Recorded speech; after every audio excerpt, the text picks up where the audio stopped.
Assalamualaikum warahmatullahi wabarakatuh. Hari ini saya akan bentangkan subjek Bahasa Melayu, iaitu Teknik 5W1H dan Ayat Tanya. Sebelum itu, saya adalah salah seorang ahli kumpulan 3. Jadi, tugasan pertama kami adalah untuk menerangkan teknik 5W1H. Apa itu teknik 5W1H? Teknik 5W1H adalah teknik penulisan yang menggunakan penyoalan sebagai cara mencari jawapan ataupun ayat yang diingini dan selalunya digunakan dalam karangan berformat seperti berita, laporan dan lain-lain. Tugasan kedua kami pula adalah untuk menerangkan fungsi ayat tanya. Ayat tanya adalah ayat yang terdiri daripada kata tanya dan bertujuan untuk menanyakan sesuatu perkara. Tetapi dalam konteks membuat karangan, ayat tanya digunakan untuk mengembangkan isi karangan tersebut. Tugasan ketiga kami adalah untuk menganalisis maksud ayat.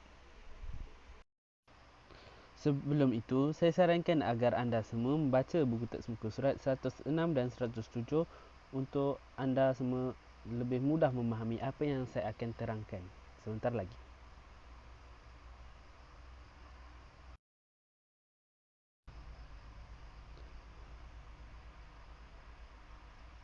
Tugasan keempat kami pula adalah untuk membina 10 soalan menggunakan kata tanya. Soalan pertama. Bilakah Kelab Rekreasi Sekolah Menengah Serijaya mengadakan lawatan sambil belajar? Berdasarkan perenggan pertama, ayat pertama, kita dapat membina satu ayat tanya menggunakan kata tanya bila. Hal ini kerana tujuan pernyataan ayat tersebut untuk menyatakan tentang tempoh masa ataupun masa. Soalan kedua, di manakah lawatan sambil belajar tersebut diadakan? Untuk soalan yang kedua, kita masih menggunakan ayat dan perenggan yang sama, tetapi kita hanya mengubah tujuan pernyataannya sahaja. Tujuan pernyataan ayat kedua ialah tempat. Soalan ketiga, apakah yang diminta oleh guru pengiring mereka? Soalan ketiga ini pula berdasarkan perenggan pertama, ayat kedua, dan sudah semestinya kata tanya untuk ayat ketiga ialah apa. Ini berpandukan tujuan pernyataannya yang menunjukkan perlakuan guru tersebut. Soalan keempat, siapakah murid bertuah yang dipilih sebagai pemandu pelancong pada hari pertama lawatan? Soalan keempat ini berdasarkan perenggan pertama, ayat ketiga. Penggunaan kata tanya siapa sangat sesuai kerana menunjukkan kepada orang. Soalan kelima, mengapakah Amirul yang telah dipilih? Kata tanya mengapa dipilih untuk soalan 5 kerana dirujuk di perenggan pertama, ayat ketiga yang menunjukkan sebab mengapa Amirul dipilih. Soalan keenam, di manakah destinasi pertama lawatan tersebut? Dalam soalan ini, kata tanya yang sesuai ialah di mana kerana ayat pertama perenggan kedua menyatakan tentang tempat.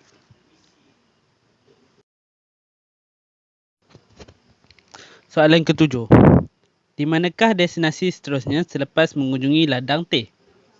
Soalan ketujuh berdasarkan perenggan keempat, ayat pertama yang menyatakan tentang tempat juga.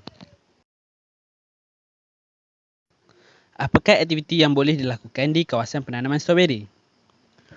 Untuk soalan 8, anda boleh merujuk perenggan keempat, ayat ketiga. Kata tanya apa sangat sesuai kerana ayat tersebut menyatakan tentang perkara yang boleh dilakukan di kawasan penanaman stroberi.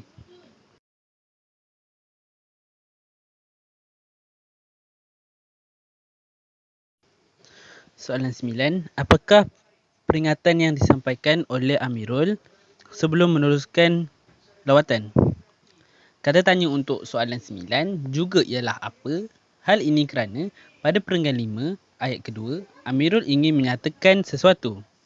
Sudah jelaslah bahawa penggunaan kata tanya apa sangat sesuai.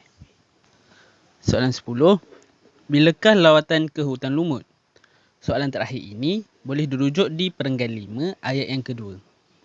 Penggunaan kata tanya bila sesuai kerana tujuan pernyataan ayat tersebut ialah tempat yang ingin dituju esok. Sekian, terima kasih.